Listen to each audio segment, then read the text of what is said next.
Nouvelle génération, 51 mm, titane, saphir, c'est un véritable bijou.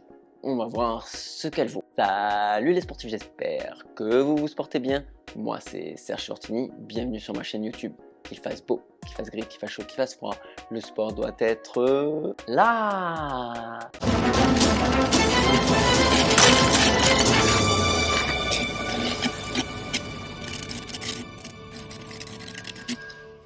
Bienvenue sur cette nouvelle vidéo de test. On va parler de l'Epix de 51 mm en version saphir. Je ne vais pas vous prendre la tête avec beaucoup de données techniques. Moi, je vais aller droit au but. Je l'utilise au quotidien. Je l'utilise dans mes entraînements, que ce soit de trailer, de coureur obstacle et de crossfitter.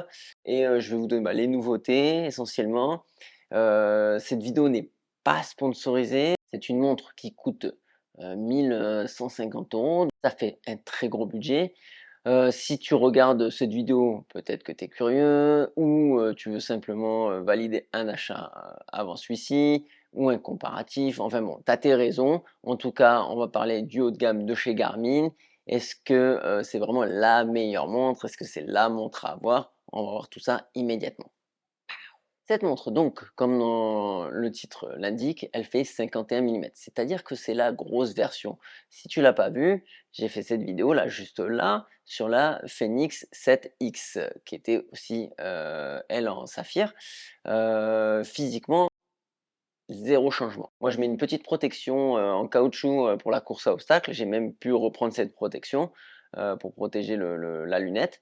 Et il y a aucun problème, hein, c'est compatible puisque c'est la même chose, c'est le même bracelet. Donc je vais pas revenir sur toute la montre puisqu'il y a beaucoup de choses qui reviennent. Par contre, on va voir toutes les nouveautés. En titane, elle fait 88 grammes. Donc bon, c'est assez similaire au niveau du poids. Quand tu la prends, c'est pas violent. Elle est un peu lourde, mais sur un petit poignet, effectivement, ça fait tout de suite un peu fatasse. Est-ce que l'écran, il y a de la nouveauté? Bah non, c'est un AMOLED comme sur les Pix première version. Sauf que là, il fait 35 mm. Donc ça fait un bel écran, on y voit super bien.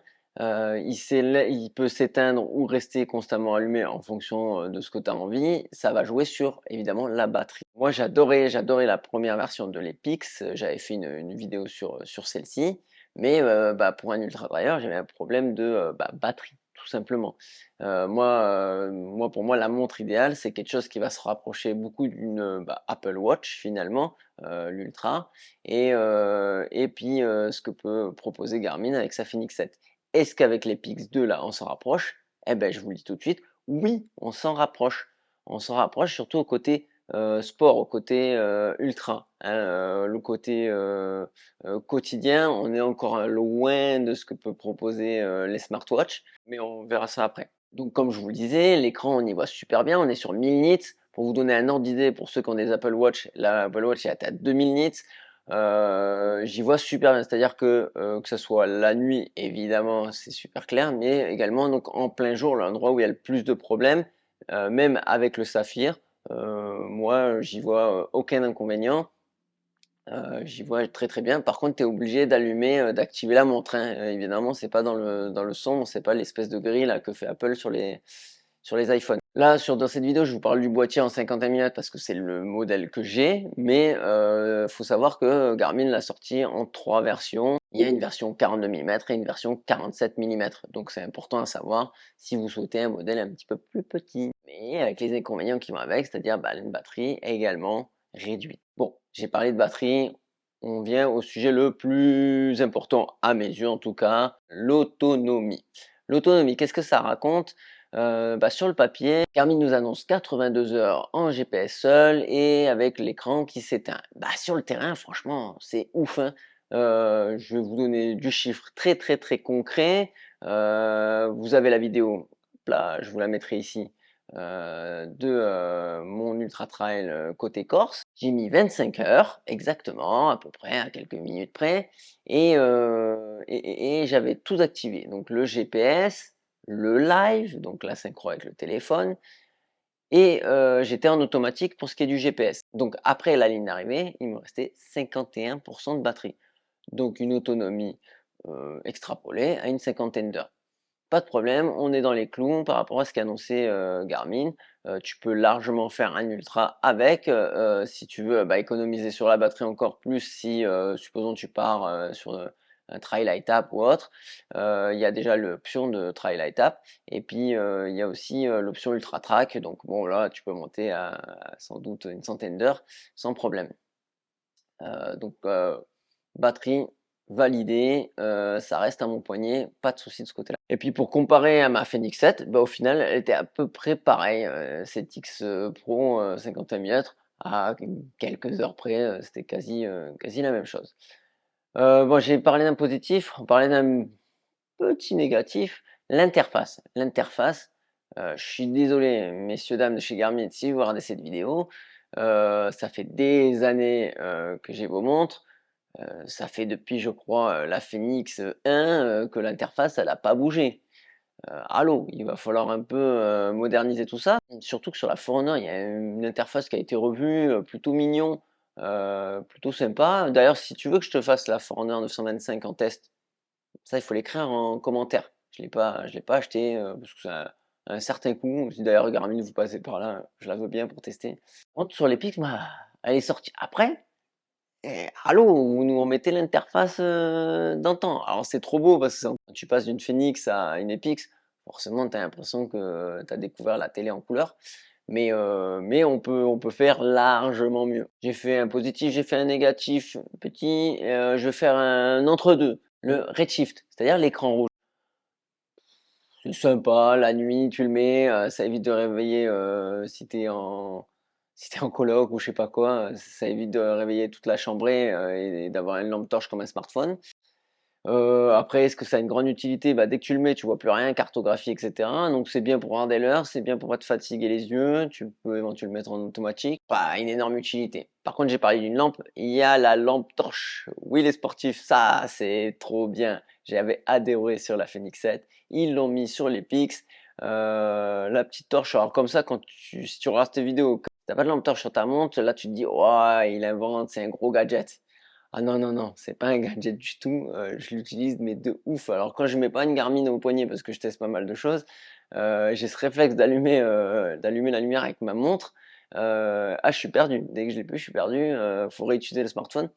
Tout comme aujourd'hui on utilise le smartphone pour s'éclairer, avec le flash, de l'appareil photo au départ, et ben là tu t'éclaires avec ta montre. Je dis pas que ça va remplacer ta frontale, ça peut te dépanner en extrême urgence, oui, mais ça va clairement t'éclairer, sur un chemin. Ils ont changé le système de LED là sur les Pix, il fonctionne, du feu de Dieu. Non, très bien, très, très bien et puis en plus ça sert de sécurité quand tu cours, sur la route, ça peut s'éclairer blanc, rouge, ça, comme sur la Phoenix, ils ont tout repris pareil. Allez, un autre sujet super intéressant, la cartographie. En AMOLED, c'est juste trop trop beau. Les images que vous voyez à l'écran, c'est avec la cartographie d'Alexis. Merci à lui si on regarde la vidéo. Merci également à Montre Cardio GPS qui m'a permis de faire cette transformation. Et en plus de ça, si tu es plutôt geek et que tu veux vraiment de la grosse information technique, va sur son site, c'est pas du tout un partenariat, c'est juste que moi je me renseigne également, dessus parce qu'il fait des très bons tests. C'est vraiment un spécialiste en la matière. Donc sur cette cartographie, elle ajoute des courbes de niveau pour le dénivelé et puis elle ajoute des espèces d'ombres sur la carto. Franchement, c'est juste magnifique, tu te déplaces sans problème, c'est fluide. Ah non, franchement, c'est vraiment très, très bien et le petit truc que j'adore, mais ça c'est simplement de la mise à jour software, mais franchement c'est trop bien, c'est ce menu là que je vais vous mettre à l'écran où en fait tu as ta carte au milieu et tout autour tu as tes données de course que tu peux complètement personnaliser là. Autre nouveauté, c'est qu'il y a 30 nouveaux profils de sport. Je fais beaucoup d'activités, j'ai pas encore tout essayé, mais ce qui est super bien, c'est que sur chaque activité, Garmin, bah, il essaye de vraiment personnaliser le profil, que ça soit pour par exemple, je fais du rameur, il va mettre le coup de rame.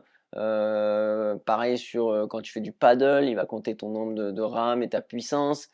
C'est pas du copier-coller de la course à pied ou des modes de triathlon. C'est vraiment des modes à part entière, enfin, du moins ils essayent de faire des modes à part entière et ça, c'est top. Et puis après pour les partages aussi sur les différentes applications, tu te retrouves pas avec le mauvais encart dans les titres. Donc voilà, encore une petite nouveauté qui est bien sympa là, plutôt côté software, mais c'est bien. Au niveau, bah, je m'étalerai pas sur le cardio qui est encore plus précis, le GPS qui est encore plus précis, puisque bah, forcément, hein, il est multifréquence. Le GPS, ils ont changé l'optique à l'arrière, il est un peu mieux placé. Il y a des petites nouveautés qui sont en attente au niveau US et en français, j'en parle même pas. Tout ça, je vais pas vous gaver d'informations avec tout ça, puisque bon, à vrai dire, tu mets la montre au poignet et on réfléchit pas tant que ça. Pour le quotidien en smartwatch, elle fait pas beaucoup plus que les autres. Lire les SMS, les recevoir. Il y a 32 gigas de données, donc une fois que tu as mis tes cartographies, bon bah là faut faire un peu des choix, mais là il y a un peu d'espace sur tous les modèles, donc c'est bien. Tu peux mettre de la musique, tu peux mettre ta carte bleue, enfin toutes les options Garmin. Il y en a vraiment une liste pas possible. Là, je vous invite à aller voir sur le site web directement si c'est vraiment le sujet qui vous intéresse. Et c'est d'ailleurs, bah, c'est sur cette conclusion que je vais aller. Cette montre, pour moi, elle est clairement, et comme l'avis de pas mal de journalistes, c'est une montre, bah, on va le dire, hein, une des meilleures du marché, pour pas dire la meilleure actuellement, et aussi la plus chère. Est-ce que ça vaut le coup de mettre autant d'argent? Ça, c'est toi qui vas le dire, hein, c'est cher, voilà, on va pas se leurrer, ça reste un bijou. Pour faire du sport, tu en as pas besoin.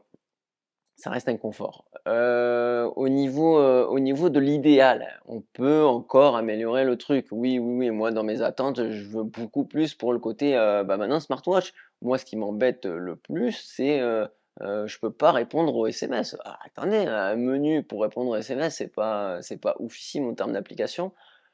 Bon voilà, on attend ce genre de enfin, moi perso, j'attends ce genre de mise à jour qui est plutôt finalement software que, matériel. Au niveau matériel, bah, voilà, un peu plus de batterie, peut-être voilà sur une Epix 3, moi je verrais bien un écran constamment allumé qui dure une cinquantaine d'heures, un ultra complet, que tu aies plus à te poser la question éteint ou allumé, et ça sera, bah, déjà des très belles montres et que ça justifiera encore un prix qui va augmenter sans doute, hein? Si tu as des questions, n'hésite pas à le mettre en commentaire. On n'oublie pas de mettre un pouce bleu. C'est ce qui me permet de faire ces vidéos et de continuer ces vidéos, faire vivre la chaîne, s'il te plaît. Merci beaucoup, beaucoup, beaucoup, beaucoup. Je vous dis trail, bonbon et saucisson. Sportez-vous bien surtout. Machina.